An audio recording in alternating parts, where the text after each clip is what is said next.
Hello again, everybody. I'm Anthony Gonzalez. I'm the program coordinator with the Higher Education Center for Alcohol and Drug Misuse Prevention Recovery. Thank you for everybody who is tuning in today for for this session in our fall webinar series. This session is titled "The Color of Drinking: Alcohol as a Social Justice Issue," featuring our presenter today, Reonda L. Washington. Before we get started, we just have a few housekeeping slides we'd like to go over. If I could draw your attention to the bottom of the screen, this is where you'll be able to submit your question for our presenter at any time throughout the session. We will hold the questions till the very end, and then we'll field them to Reonda at the very end. You'll also see there's the audio setting, so you can change how you hear the audio today. And you should also see a captioning ability or a subtitle option where you can set the captioning to your liking. If you have any trouble, please feel free to send me a chat and we'll resolve the issue. We also encourage you to learn more about becoming a member of the Higher Education Center. We've recently released a new demo of our expert tool, Screen U. You can learn more by visiting our website at hecaod.osu.edu.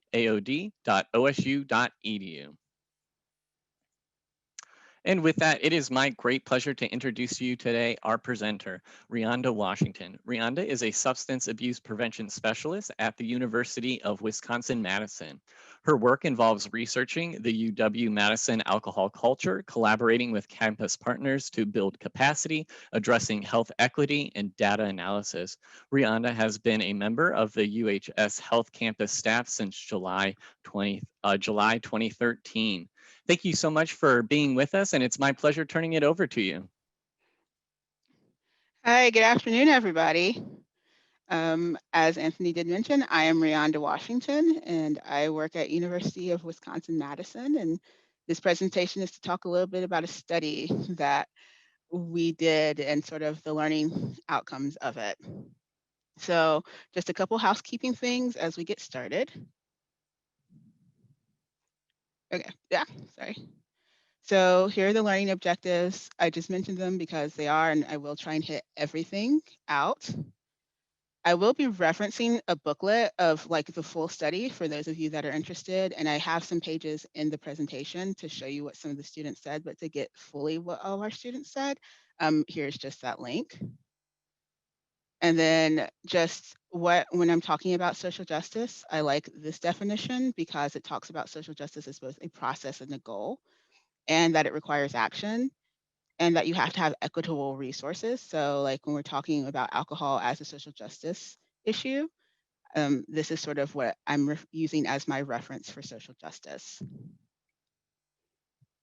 So to give you a roadmap of sort of where we're going and how this is laying out, I'm going to talk a little bit about the campus that I work on and some of the interesting things about our alcohol culture, how alcohol and COVID have come together since we are in COVID times, as well as a little bit of a racial climate and a little bit of theory about mattering and belonging, and then just some things to think about when it comes into your campuses or communities that you work in, because as you will see with some of this data, UW-Madison is a little bit of the extreme side.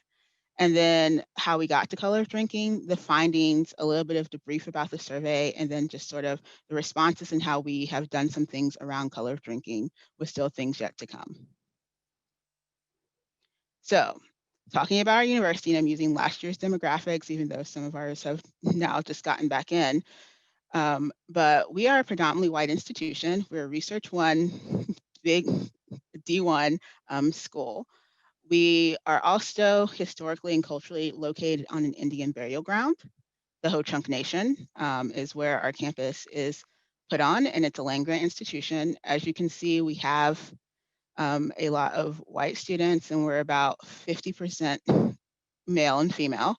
One of the interesting things that will play out in some of the other things I talk about is we tend to have a little bit of a wealthier student population. The average family income is $154,000, and only 53% of our students applied for FAFSA. Of that 53% of students who applied for FAFSA, 88% of them were in the top tier of the income brackets of their families.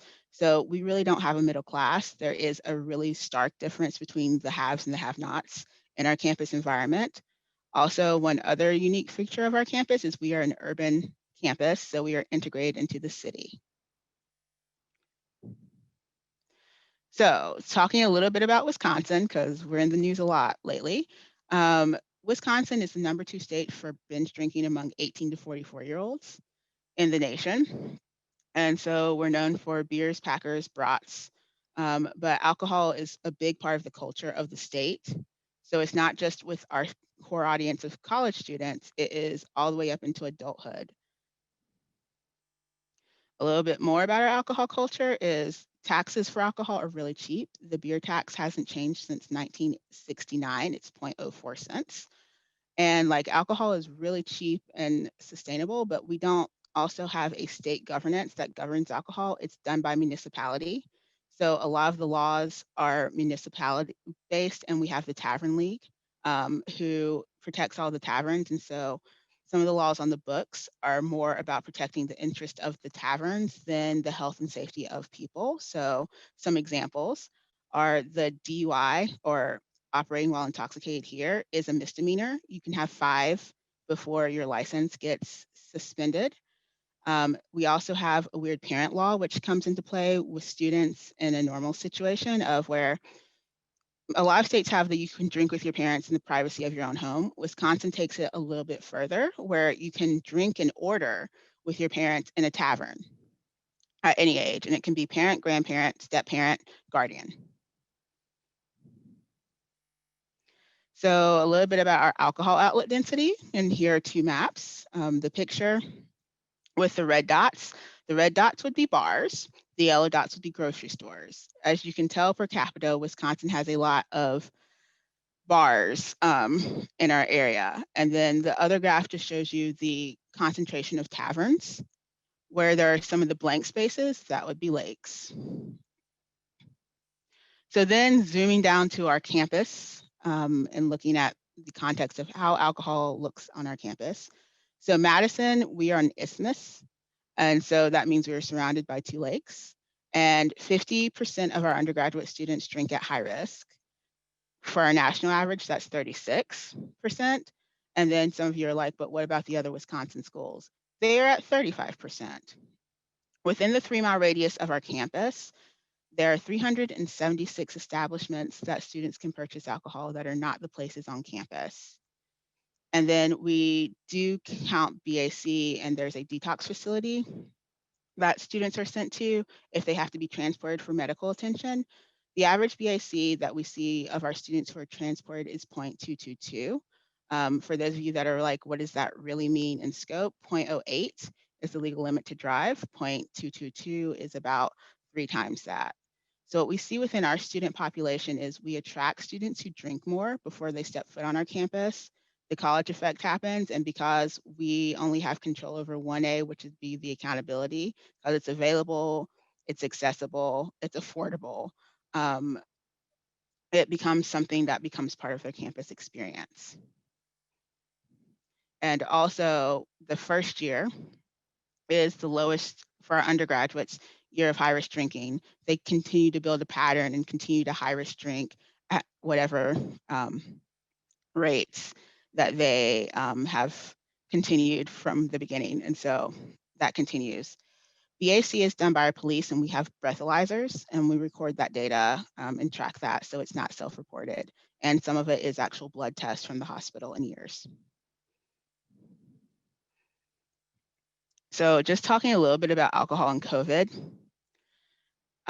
So like all campuses right now, we're all dealing with COVID. And on our campus, alcohol has been showing up in COVID with different ways. So in May was when our stay-at-home order got out. And so Wisconsin was in the news for everyone going to the bars. And so people getting outbreaks of COVID there. On our campus, we started having our first outbreaks, and bars being the spots of all of those outbreaks at the end of June, and the CDC visited us the first time. Then we had campus start, and so we had our fraternity houses, all of them, 22 of them were put on quarantine by the city. Our highest risk drinking residence halls, got put in quarantine, bars closed originally.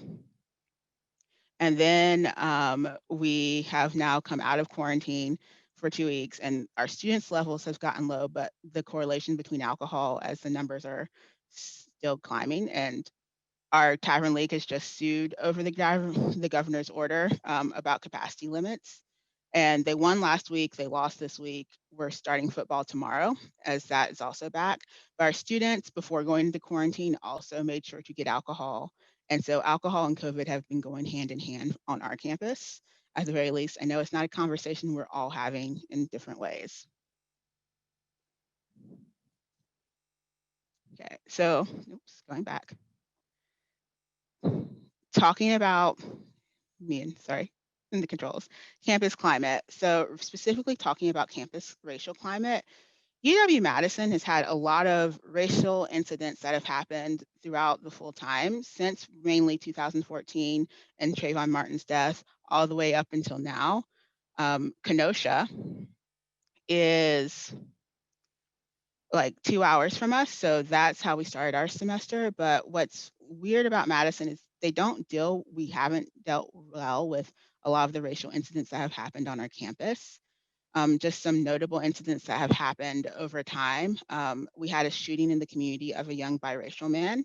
And so that was in 2015, 2016 spring. We had 55 horrible incidents that happened on campus, like swastikas, threats. Our Bucky was put into KKK robes. We've had the noose incident around last election cycle. Last year it was the homecoming video where students were left out and people put "for whites only" signs. We're now in the COVID era where people have been leaving nasty notes on sidewalks around campus for our international students. Then we had Kenosha, which again is 2 hours from us, and Madison is the capital city. So we've had a lot of protesting as well as with the George Floyd events. And then we've had 2 incidences this semester of white women being found to be pretending they were of different race and ethnicity. And then right now we're having our campus police and our students are in a fight. Our student government just voted no confidence in our police. And so the pressures and things are mounting. Racial tensions are high with a lot of BIPOC students not feeling like they matter or that they belong on our campus. So a little bit more about racism and alcohol at UW. We have been seeing things, and this is part of things that sparked Color of Drinking, but our students have always been posting things about their experiences on campus. And so here's a collection of some of those things, but one of the ones I'm going to highlight is the Real UW, which was that spring of 2016. Out of all of the 5 things that students wrote about in Real UW, alcohol was used as the aggressor. Some of the incidents here, students were drunk when they perpetrated, like the young man that spit on the young lady in first wave. When the Ho Chunk elder was holding a survivor circle, he was heckled by drunk students on the Native American land in the Native American dorm and mocking those students while they were having a healing thing. One of the things from BIPOC Instagram where students were saying people's names on the multicultural learning floor. They were drunk and mocking them. So we've had a lot of things where racism and alcohol have been playing hand in hand at UW, and like no one's really like sat down to really look at it all, but it's something that has been happening and had been going on, but we hadn't looked at it as specifically until we got to Color of Drinking. So a little bit of theory, and then I'm going to take a breath and hop into some of the data. So I like using this, the multi-contextual model for diverse learning environments. And it looks like the socio-ecological model, but it talks about all the things you need for a climate for diversity. And so that second level is the climate for diversity, but specifically the historical, organizational, compositional, psychological, and behavioral factors. But the 2 I want to sort of call out, once the physically present, which is meaning students are recruited, enrolled at the university and majoring in course X or Y.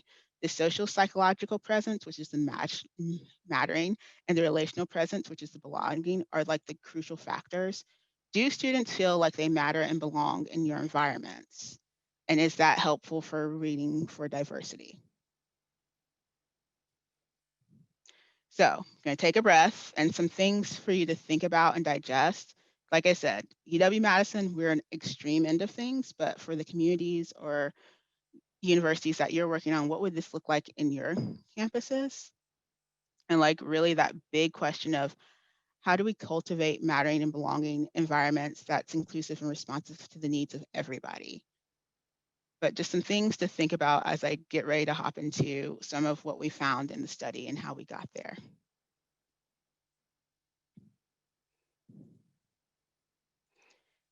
So taking a breath, moving to the next slide. So the road to the survey, and again, I'm putting the link into the booklet, so in case people want to look at it later, and I think someone is putting it in the chat for everybody. So what actually started all of this was our alcohol EDU data. We use the Everify alcohol EDU product, and I had to outline all of the different groups for alcohol because I do a lot of data analysis on our campus. And so we looked at the drinking rates of white students and non-white students. And so what we saw from that alcohol EDU data was that students of color had double the rate of non-drinking and like half the rate of high-risk drinking compared to our white students. So I shared that with our Associated Students of Madison, which is again our student government and sort of the board of directors for the health center where I work.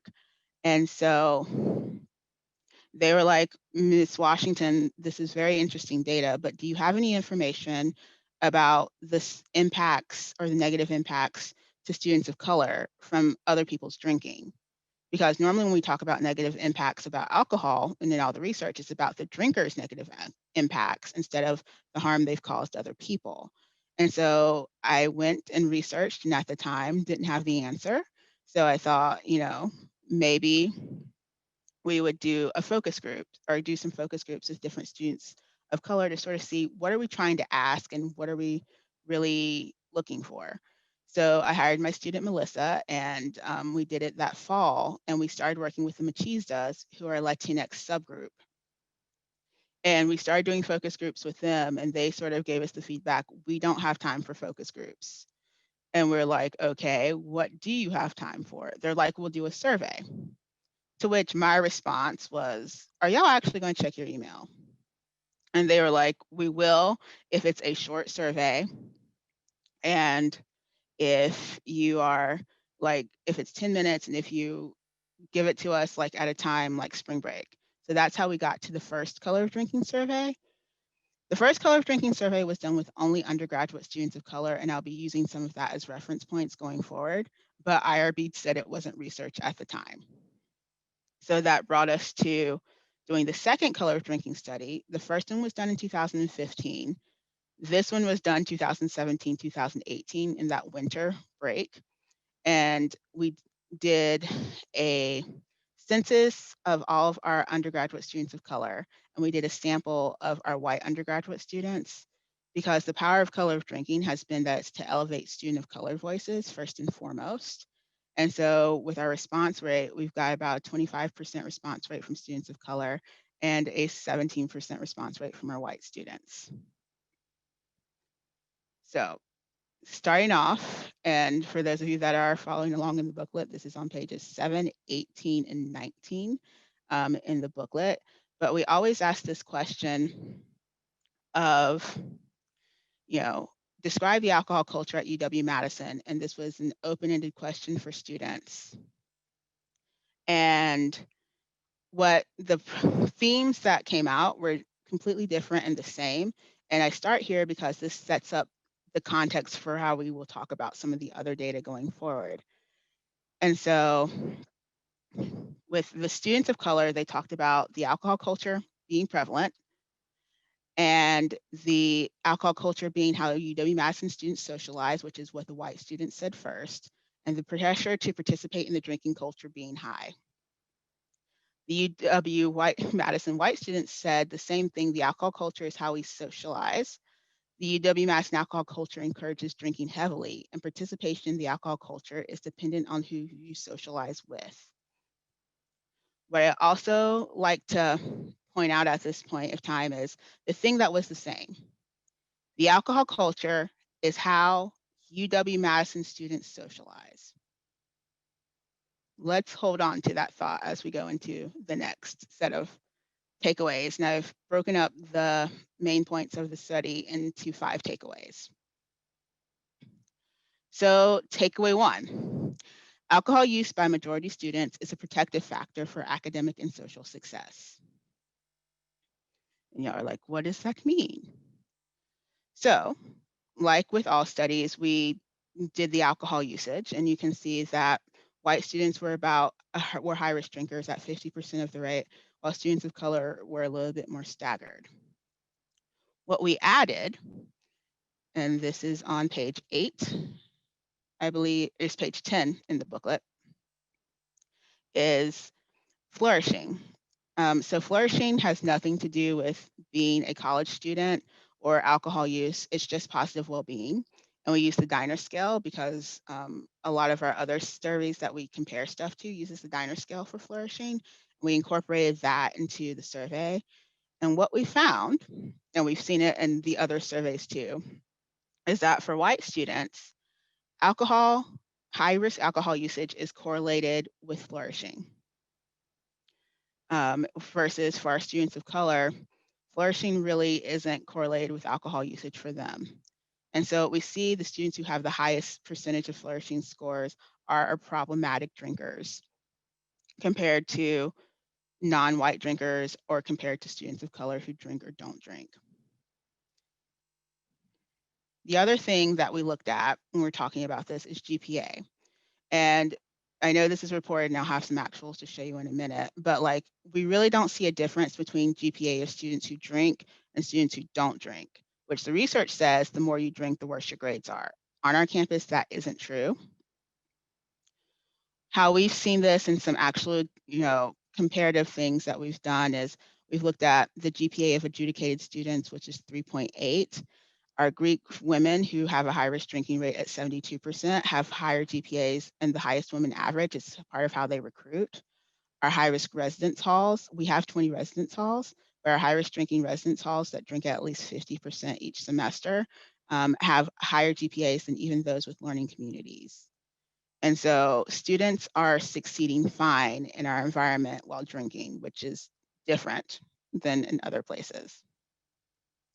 Our second takeaway was that safety is a concern among all students, but students of color were more disproportionately impacted by that. So we asked the question in color of drinking 1 and 2, and this is on page 10 as well in the booklet for those of you that are looking at the booklet. Do you avoid specific areas on or off campus due to concerns about alcohol usage? And about 50% of students of color said yes, and about 40% of white students said yes. So, sorry, me and slides. So also looking at by groups, because students of color, BIPOC students are not a monolith, looking at the different rates among our different student groups. African-American students and multiracial students had the highest rates of like, I'm avoiding places on or off campus because of alcohol specifically. What's interesting is we asked the groups both questions, but the locations for our students were basically the same. Fraternity and sorority housing, majority of fraternity and sorority housing is on Langdon Street. Langdon Street and State Street, which has a lot of bars as well, run parallel to campus. So let me just show you a little bit of a map. So this map is like the end of campus, and Langdon Street and State Street is what connects the university to the Capitol. Langdon Street is also home to our Memorial Union Terrace, which is part of my background. The home to the Red Gym, which hosts a lot of cultural centers like the APITA, Latinx, and Black Cultural Center, the Multi-Cultural Students Center, International Student Services, and the Gender Sexuality Campus Center.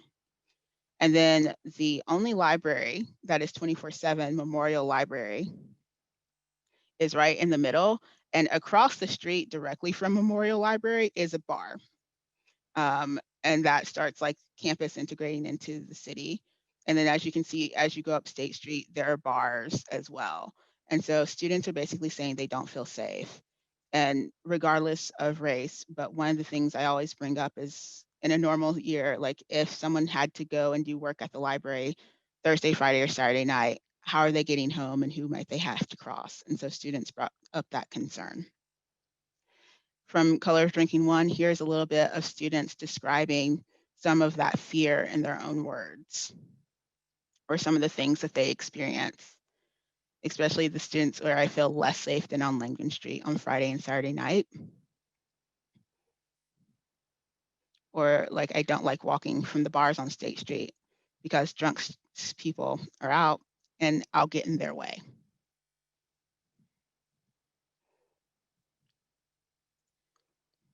Oh, this is me.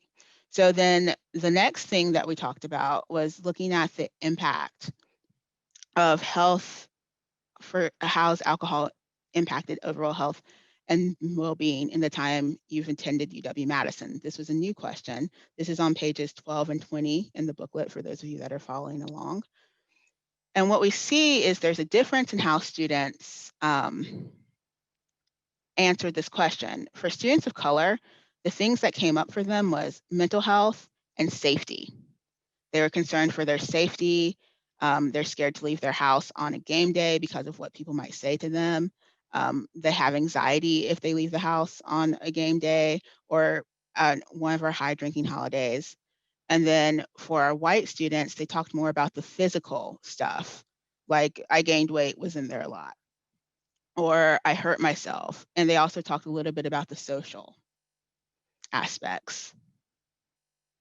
So also just to show, like when we look at mental health on our campus, depression is still higher for students of color comparatively to white students. Anxiety is higher as well for our students of color compared to our white students. And then suicidal ideation is really interesting among our students of color.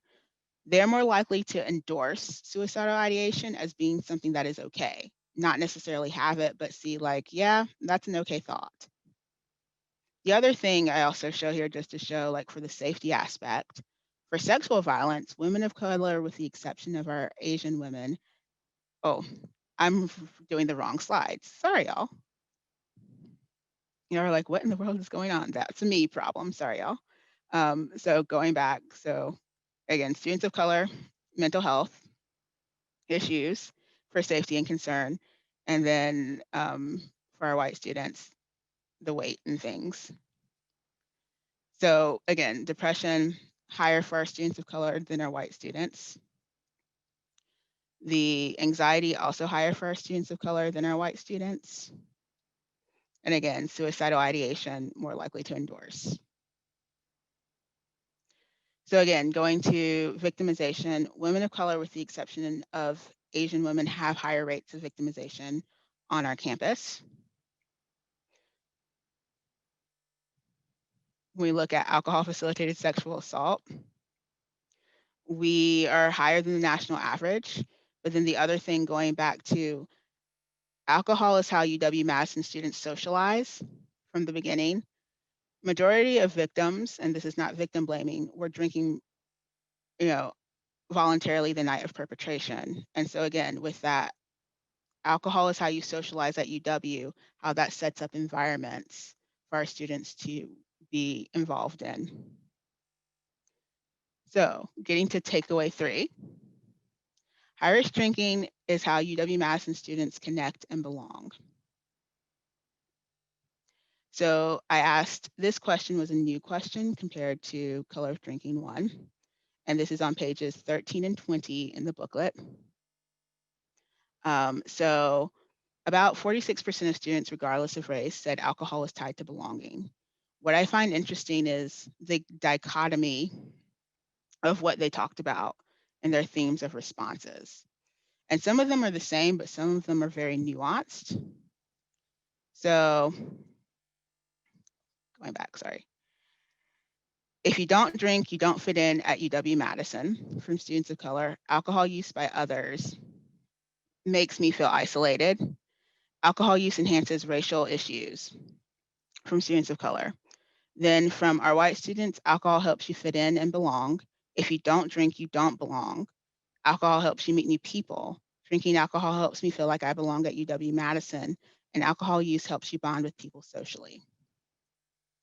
So part of that mattering and belonging is tied to alcohol on our campus. And if you don't drink, you need to leave. One of the quotes from Color of Drinking, one that always sticks out with me is turn up or transfer, drink or leave. And so that's just like the message of you either participate or leave. Also with the belonging piece, the word badger, because at UW-Madison, we're the badgers. Students don't like to be called a badger. The character of a badger is someone that drinks very heavily. And so a lot of students, specifically students of color, but even some white students are like, don't call me a badger, please call me a UW-Madison student. Okay. So then the other way that we've been tracking on belonging and alcohol use, and this is from our Healthy Minds data, is we took 2 belonging questions from the Healthy Minds data set of, on the vertical axis, I have a group, community, or social circle at UW-Madison where I feel I belong, feel at home, known, connected to, supported in my identity. And then on the horizontal axis, I see myself as part of the campus community. What we did is we took all of the drinking questions that we had within Healthy Minds and tracked them on this scope. And for our community, students who had higher sense of belonging participated in the alcohol culture, either had a high audit score or alcohol impaired their daily life or used alcohol, period. People who had that lower sense of belonging were students who didn't drink alcohol, who had the low audits or didn't binge. And so you can see that there's always that dichotomy. Now, this also maps onto identity on our campus. And so we did the same thing with students with differing identities. And you can see that most of the dominant identities are in that higher sense of belonging upper quadrant, where students with the non-dominant identities are in the lower ones. So some of the color discrepancies for those of you that are like, what are all these colors? Green is racial identity, yellow is sexual orientation, blue is first generation status, pink is financial stresses, purple is international or not international, and red is gender identity. Okay. So then also when we look at our campus climate data from the campus climate surveys, which I know most campuses do, students of color had less likely, were 50% likely to belong, and they were less likely to feel safe, welcomed, respected compared to white students, and more likely to feel excluded. So then getting to the fourth takeaway.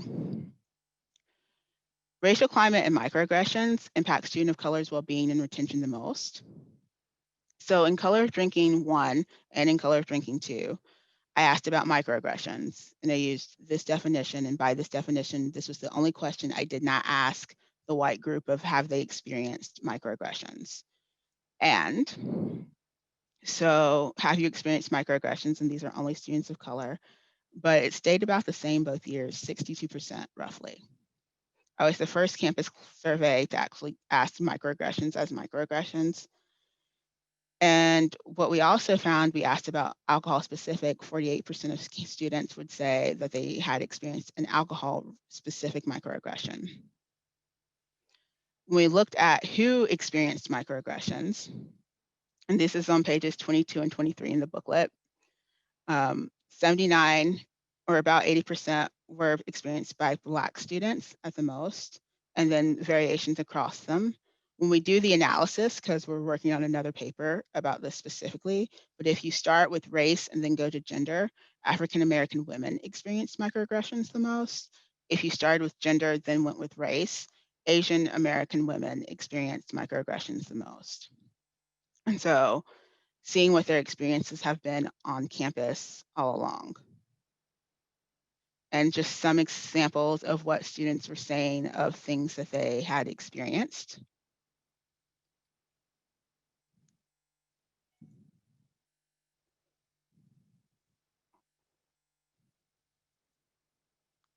So answering some of the questions, did the white population have more actual suicidal thoughts? No, not necessarily. Theirs was a little bit lower than the average compared to students of color, and the impact visitors have on the drinking culture. I'll get to that one in a little bit.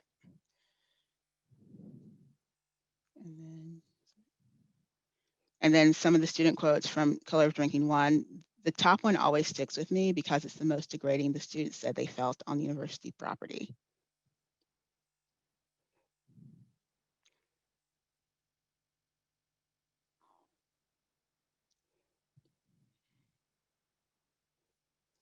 But what I like to show with some of these examples is that it's not just one race or one group that's targeted. It's all of our students with differing varying degrees of identities that are targeted by microaggressions, and especially from drunk students or drunk people. So we also asked, and we asked this of both groups, have you witnessed a microaggression and have you intervened?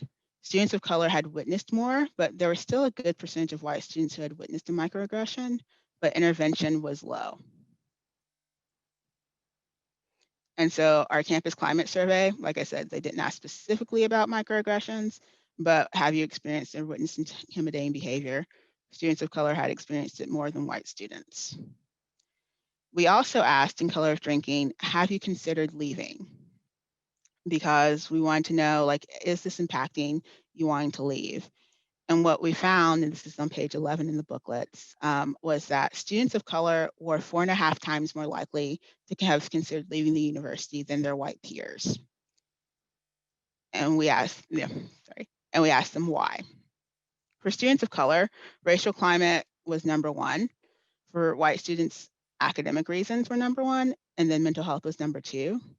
But when they were given the option, alcohol showed up in the top 5 for white students and in the top 6 for students of color. And then that sort of matched up to what we saw in our campus climate survey. They didn't ask specifically about alcohol, but racial climate was number one again for students of color. So the final takeaway is allowances and exceptions have been made academically to support the drinking culture.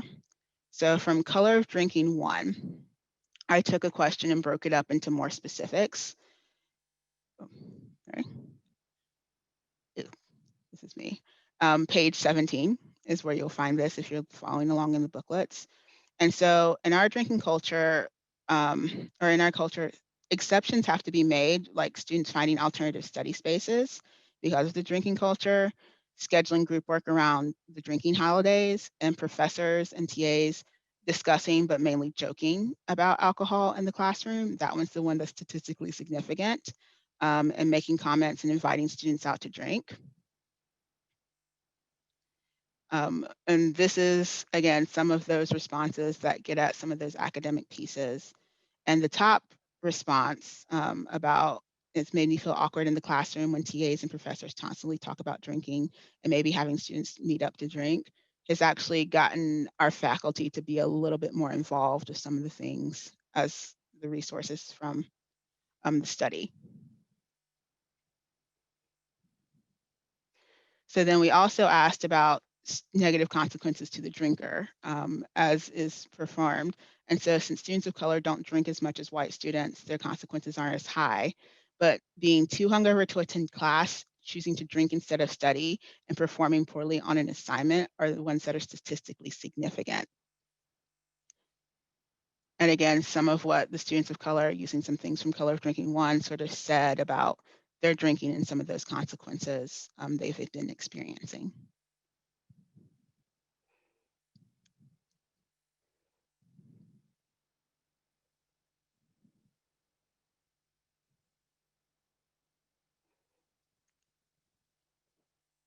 Okay, I have just thrown a lot at you. So taking another breath and a pause before hopping all the way to the end and telling you about some of what we did. Thinking about what are your initial thoughts, what came loose for you, what might you want to take back to your own campuses? And like, again, how do you support the health and well-being? Because this is more than just about alcohol. Alcohol just happens to be a big catalyst.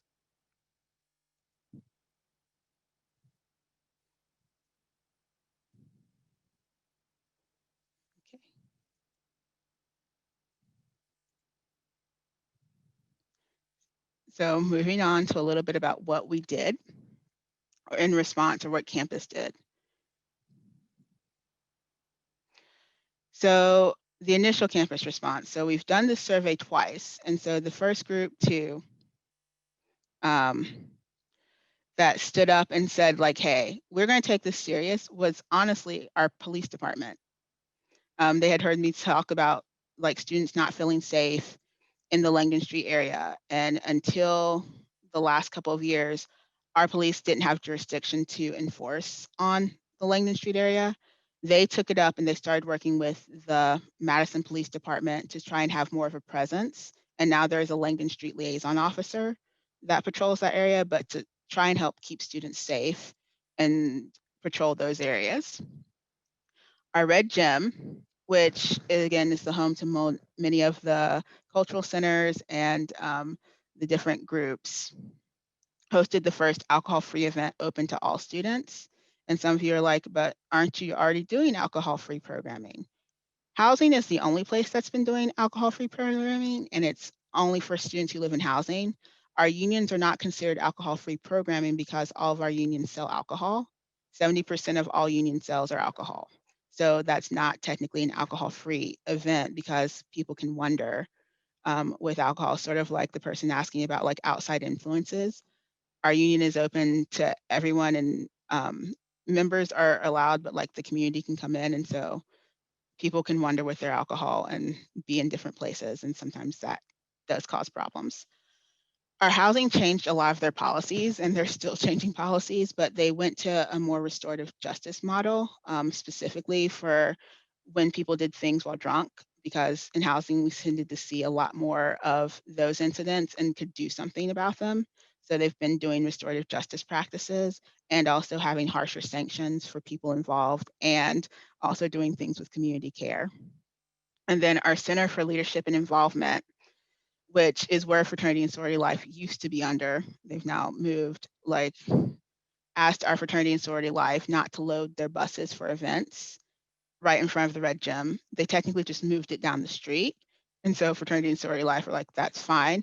But why that was important was before, students would be pre-gaming before their events and then go into the red gym and cause problems and harass people of the cultural centers, and it was a safety concern. So then some of the bigger picture things that have happened because of the Color of Drinking study. So we are now a newly formed student affairs division. So we're still 2 years old at this point, but Color of Drinking is one of the priority things of addressing the issues that it addresses. So the racial issues, the alcohol issues, the how are we supporting non-drinkers in general, but also providing other supports for students of color.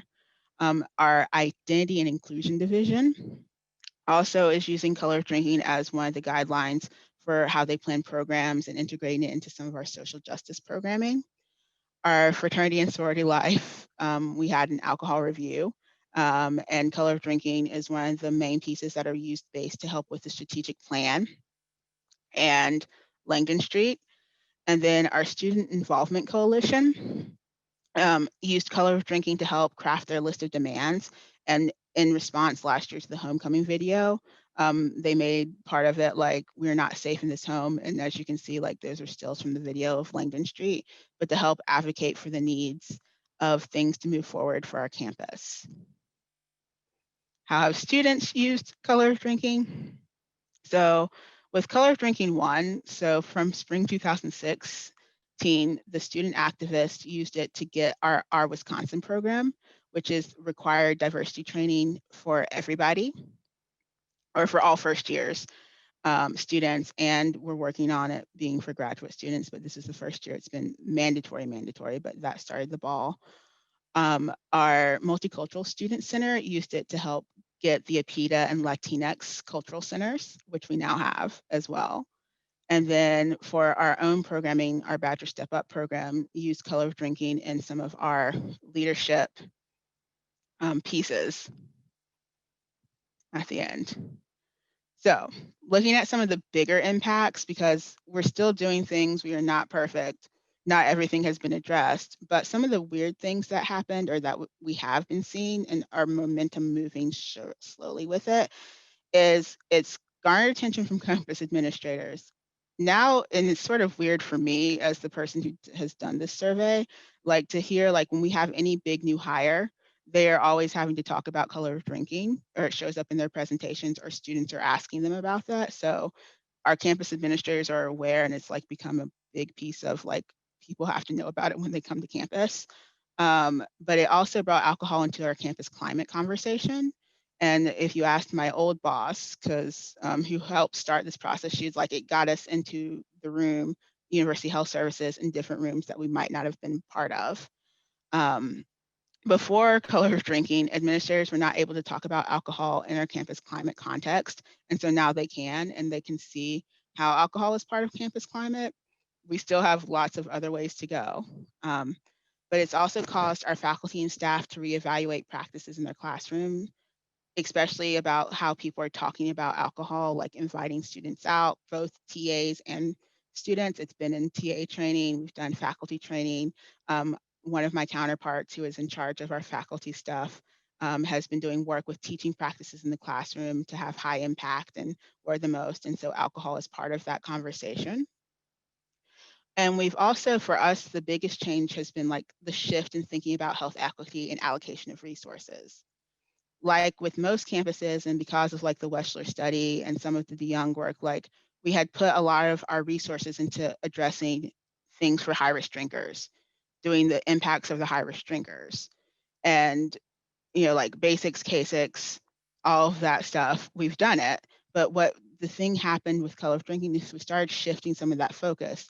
All of those things are still in place. They didn't go anywhere, but we're talking about how do we build things for the non-drinkers and how are we supporting students who are making good choices and help them feel like they matter and belong. And so it's shifting of some of those responsibilities and even how we think about programming to thinking about the secondhand impacts instead of focusing always on the high-risk drinkers, looking at their impact. And so that's just been a weird shift in our own ways on our campus. The other thing that this has done is elevated the voices of our marginalized students. It gave them a voice and a platform, and I did get kicked for it because I am an African-American woman who is holding all of this data. But it has also given them a platform for their voices to be heard. And then finally, for my unit within Healthy Campus at University Health Services, it's helped us wade into the intersectionality conversation instead of like doing all the issue area silos of, well, this is a mental health issue, this is an alcohol issue, this is a sexual assault issue. It's helped us merge together and have more equitable practices in how we address issues as a unit and our campus partners. So in summary, because I know I've been talking at y'all a lot and I see there are lots of questions, alcohol use on our campus is correlated with academic and social success among our majority students. And basically alcohol is centering whiteness, and a lot of our practices with what we do for high-risk drinking center whiteness or the needs of the dominant culture versus looking at the needs of everyone else. Our students of color on our predominantly white campus have more negative consequences than other students, mainly safety, mental health. They consider leaving and they don't have a high sense of belonging. But then also at UW-Madison, high-risk drinking is how UW-Madison students connect and belong. And that's how they participate academically and socially. So with all of that, I will start answering questions. Thank you so much. I'm going to just advance the next slide so that folks can see your contact information. As you know, we've had a lot of questions come in, so we might not be able to address all of them that we have had, but Reonda has shared her contact information.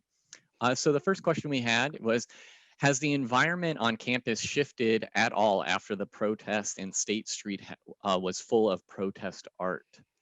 Campus environment has shifted a little bit, and like this is part of like the police war that's going on right now. So we had a lot of damage happen. Like George Floyd started that besides Kenosha. And so like our State Street have like windows were broken and property was damaged, State Street, and they have gotten to the edge of campus. basically my building, which I said is at the edge of campus, our parking garage was broken into and the stores on the outer rims. So Fresh Market and all of that, all of their windows are broken and everything is boarded up and painted with art, but there's still protesting going on. We had, with the George Floyd stuff, our police, which is also part of where the argument is coming, participated in rubber bulleting our students and any protesters and flashbangs. We've had the guard come in.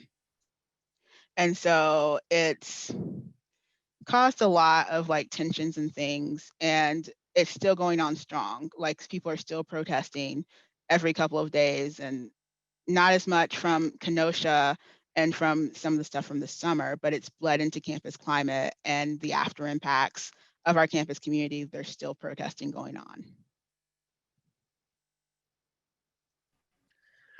Reonda, a little bit on that note, talking about just how campus is different this year. We had a question come in about what changes have there been to the Red Gym and the services that are provided there going on with COVID, but also knowing that those services are needed based on what's going on with the protest.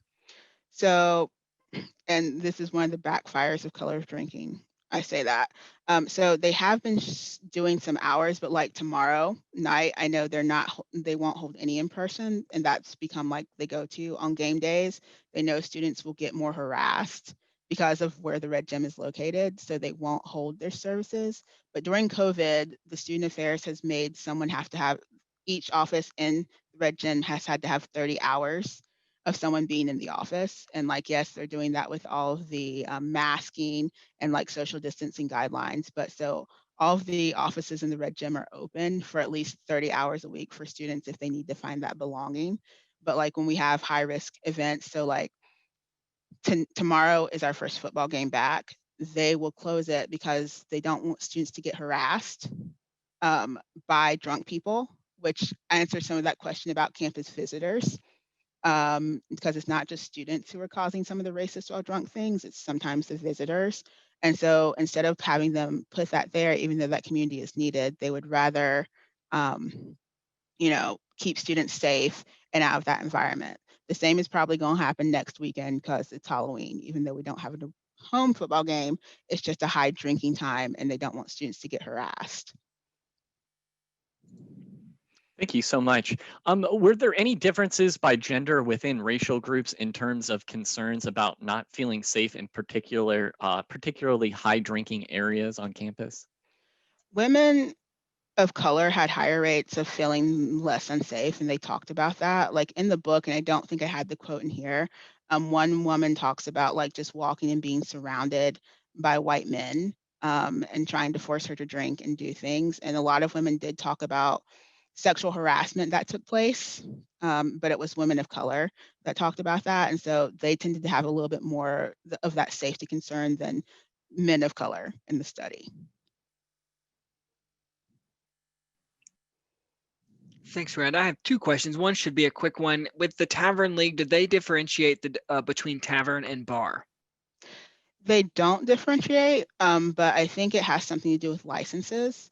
So, and I'm going to get this wrong. Julia Sherman, who is in charge of the Wisconsin policy, would tell you, but it's like I think it's a class B and C license, and I think an A is like a commercial. So I know that's not making sense to people who are like, what does that mean? But like taverns have certain parameters. They're normally not the commercials. The commercials like Applebee's, Chili's, and all of those are not considered taverns, but Wisconsin has its own definition for tavern, and I don't know the exact class license it is, but it has a different class license, basically. Sorry. No, that's great. To the common eye, there isn't a difference, but to the government, they know. That's what I hear you say there. So this next question that I have for you is about in the increased police presence, and did it impact the students of color and their safety, or make them feel more nervous at all, or were you able to learn any about that? So what ended up happening the first year with the increased presence, they couldn't do as much. And then what ended up happening after, because fraternity and sorority life is also on Langdon Street and they had safety concerns, they tried to get a blue light thing going, which is its own long story. But so for students of color, Langdon Street has always been known as dangerous. So the increased police presence wasn't as much of a problem on Langdon Street specifically. Now, when it comes to marijuana and other drug stuff, which I see someone has written about, they feel more targeted there.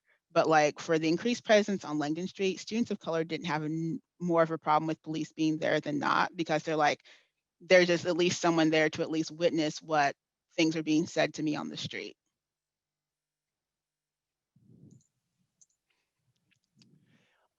Did you look at loneliness in relationship to race and alcohol use? We have looked a little bit at loneliness, not a lot, but right now in COVID times, loneliness is becoming more of a factor. But with the connectedness piece of like, that's sort of why students feel like they have to belong. You drink to have friends. And so if you don't drink, that's why you're lonely and you'll be by yourself. For students of color, it works a little bit different than the majority students. If you don't find your community for students of color, then that adds to loneliness, but you might not drink necessarily, you just leave. So loneliness plays a weird role, but for alcohol, it's definitely a factor for the majority students as to why they drink, is to have friends and not be alone. During the COVID times, that's what we've been hearing, like for some of them that did get it from partying, it's like, but I didn't want to be alone and I needed friends. And that's why we were drinking in a group.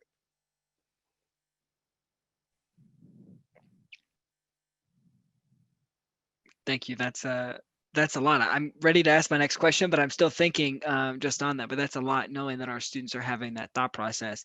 I do want to acknowledge we have 3 minutes left and we have 6 more questions to get through. So, Reonda, I did want to ask you: are you okay with going a little bit over to answer these questions, or would you prefer to emailing responses to us and posting them with the recording? I am fine with answering them a little bit longer if that's Okay, okay so with we're gonna people. stay and we're gonna power through and get these to our folks that have stayed on. This next question, you mentioned it a little bit 2 questions ago when it was talking about students of color. Did you see an increase in use of other drugs for those who chose not to drink a lot? So if their drinking scores were lower, did you see a use of other substances? Not necessarily.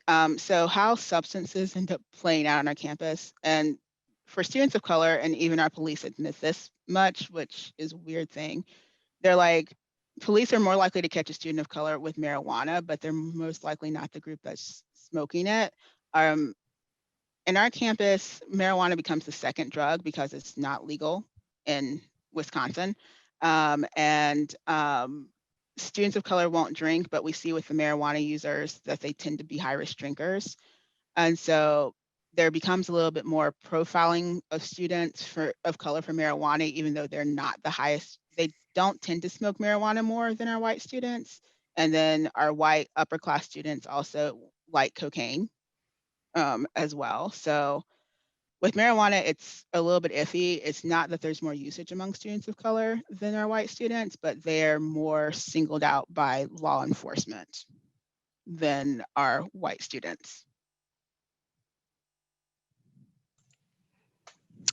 Reonda, would you be open to other universities distributing the survey you have created to assess the climate and create change on their respective campuses? We were starting to look at that before COVID happened. My boss, Amanda Jovog, is happy to talk to any university that would want to think about us coming and doing it. It's something that we've talked about wanting to do at other universities to see, like, is this just us, or what extent does this look like? Because like I said, we're the big outlier for a lot of things.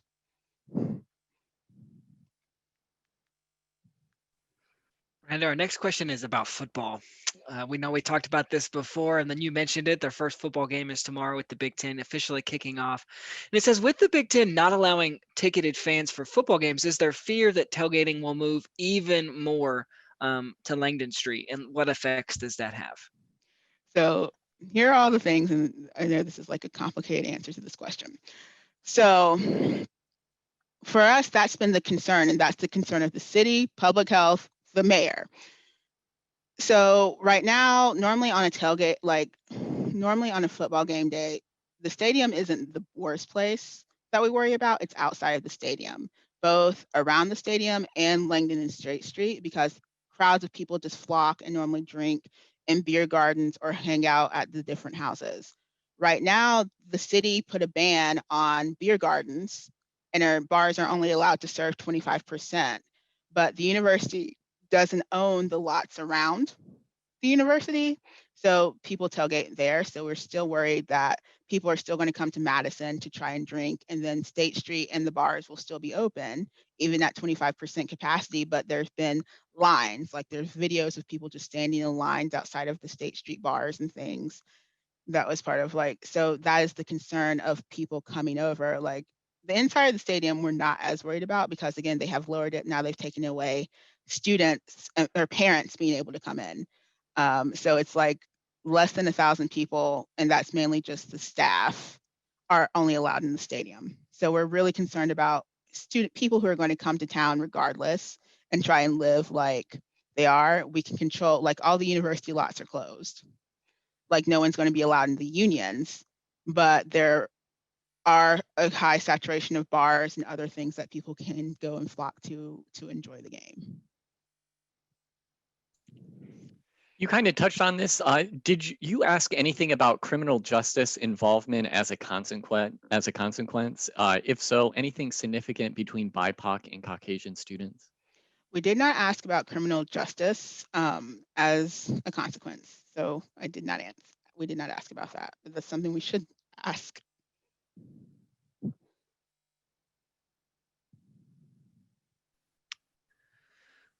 Reonda, this question is about the survey where you were talking about mental health and suicidal thoughts. And this one is, did the white population have more actual suicidal thoughts? The white population didn't have more actual suicidal thoughts. I know like 11% was mainly the number.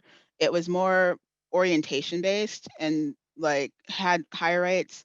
White students tended to trend lower with most mental health things. So like I think white students specifically were 10% of suicidal ideation. So they didn't have more suicidal ideation.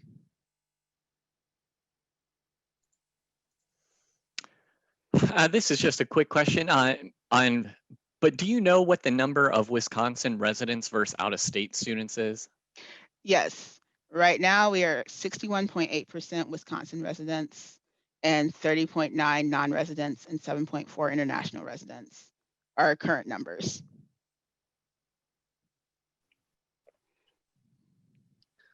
Reonda, we have our last question, unless someone puts one in. I don't want to like say we have our last one and then one's going to pop up. So our current last question we have is, was sexual orientation and or gender identity, I'm thinking non-cis students, accounted for in the surveys and layered on top of racial identity, thinking along lines of multiple minority stress models? Yes, sexual orientation and gender identity were included in the surveys. I'm going to point you to the booklet because we have it in there. We just didn't account for it a lot because with our students of color population, we like for me and like for what we told the students we do, we wanted to have levels of anonymous